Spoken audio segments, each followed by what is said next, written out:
Democrats think minorities are stupid, and they have absolutely no respect for them. And if you think I'm off base here, ladies and gentlemen, I give you the Democrat governor of the state of New York, Kathy Hochul.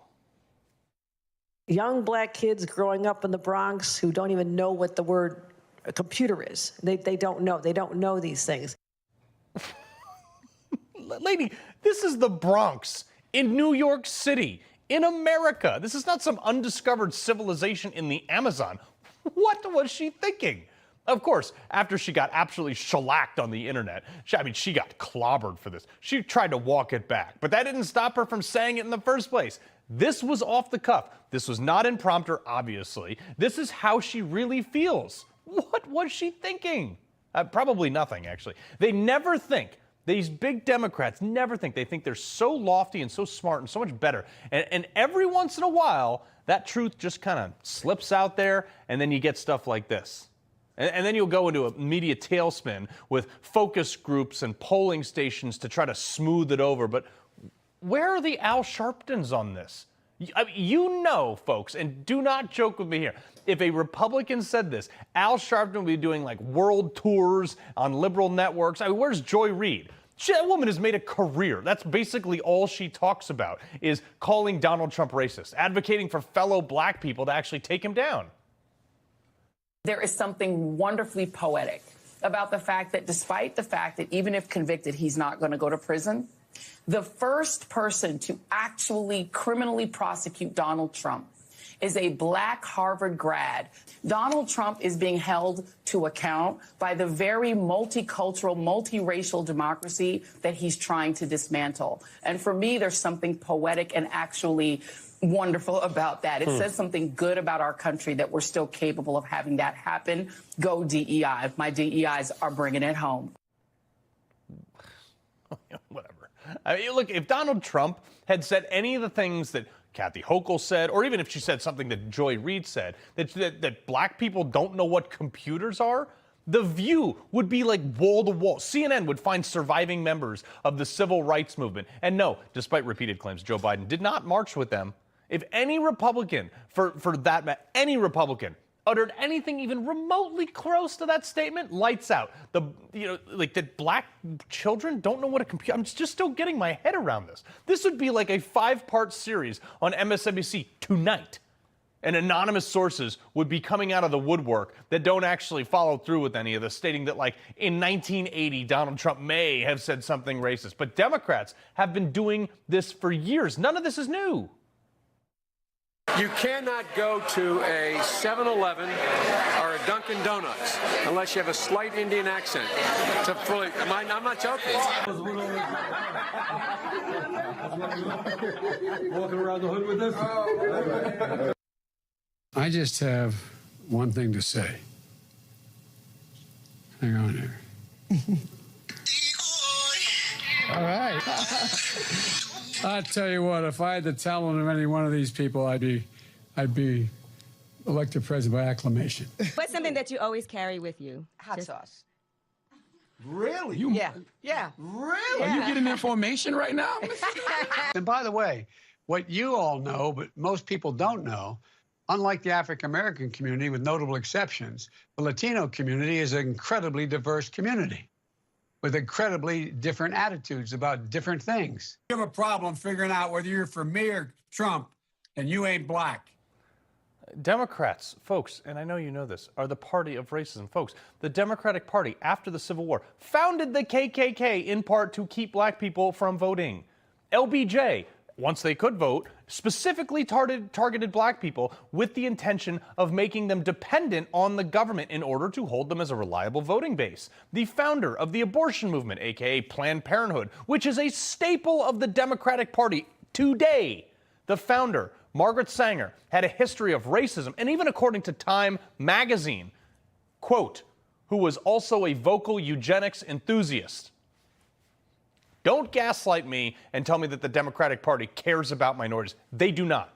Don't believe me? How many politicians like Kathy Hochul spend any time in black communities outside of an election season?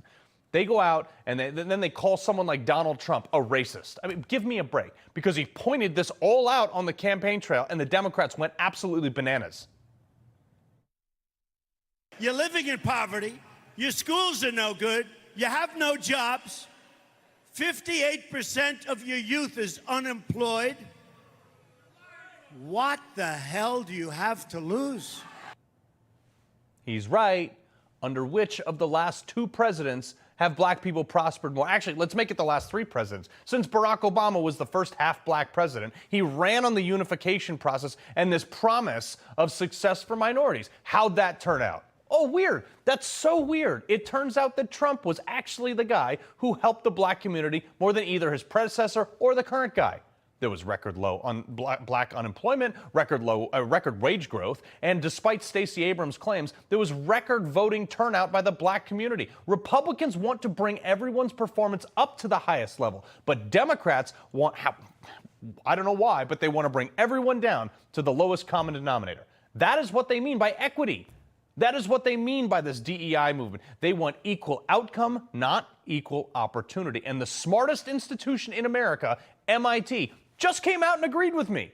They dropped their DEI quota and all their acceptance policies under that because they realized that when you're trying to put rockets on the moon and find cures for cancer, it doesn't matter what color your skin is.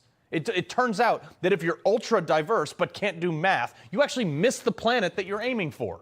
And I always tell you, the pendulum in the last 3 years has swung so far to the left that Rachel Maddow and all of her cocktail buddies, they better strap in because the whiplash of this pendulum swinging back to the right is going to be biblical. And they know this. And when they're losing, I mean, they're losing the war of their traditional base, obviously. And they certainly are because their policies suck. They turn to even crazier theories. Not only are they planning on a civil war if they have to do that, but he's spelling it out specifically how and what they're going to do and how he's going to get revenge, how he's going to attack his enemies, all of these things. And when he talks about race, we know, and I'm going to tell you again today, Donald Trump is a pure racist. And I am worried that the attack is going to be on people of color. This woman is off her rocker. Literally none of those things are true. She's the one who encouraged violence against Trump appointees. I know a lot of you have been to these Trump rallies and these MAGA events. It's like the nicest group and happiest group of people out there, having a good time, joking around, popping a few beers, sometimes carrying guns if permitted, and no one gets shot like they are in Democrat Chicago or in the New York City subway system. Maxine Waters is referring to people like you and me, who maybe we go shooting on the weekends, maybe we own guns, who love this country, who vote for Donald Trump. We're not going to do any of the things that she's saying. It's crazy. The same people, though, yes, some, and I emphasize some here because most, the overwhelming majority of the peaceful protesters on January 6th were let into the Capitol. How many guns were recovered that day by people who were there to allegedly overthrow the government? 0. This is fear-mongering by Maxine Waters. Lady, I'm going to make a bold estimate here. You're so afraid of this stuff. Look, there's probably 100 million conservative-leaning gun owners out there. 80 million voted in the last election. If we were a problem, you would know it. But we're not. We're peaceful. We're law-abiding, freedom-loving people that, yes, if we wanted to, we could throw your party out of power overnight. It literally says it as our duty in the Declaration of Independence. But we don't, because we believe in the rule of law more than your party does.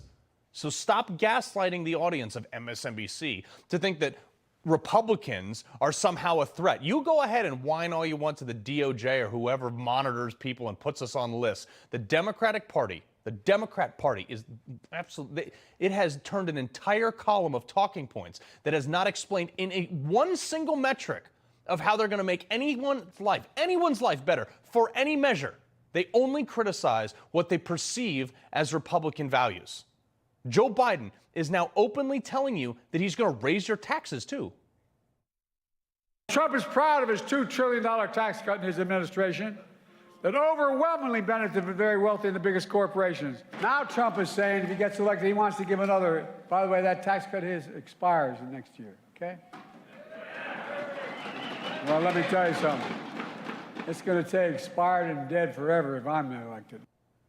They've got Nothing. They've got a man who can't string sentences together, policies so horrific that people can't put food on the table, boys and girls changing rooms, tampons in boys' bathrooms, and burning the American flag.